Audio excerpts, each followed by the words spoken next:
contingency rate. Hindi. Contingency reserve and contingency rate. So, yung contingency reserve, yun yung sineset aside na money o yung itinatabi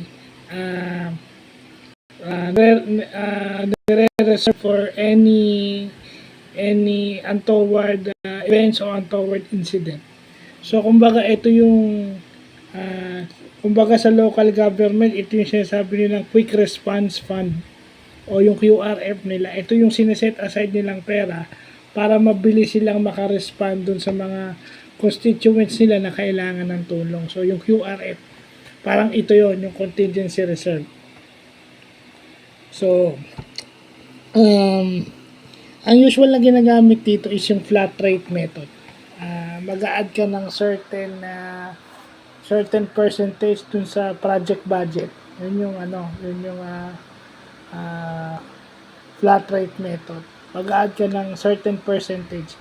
Definite yung percent na yun. Dadagdagan mo siya plus 30%. Di definite na yun. Flat rate method yun. Dadagdag mo sa lahat. So, 30, di ba? 30, 40, ganyan. Depende sa'yo. And then, yung contingency rate naman, ang formula nun, expected value over average value. So, ibig sabihin, doon mo malalaman kung ilang percent yung rate, yung gaano kalaki yung contingency mo. Doon mo malalaman expected value over average value. Yun yung pagko-compute ng contingency.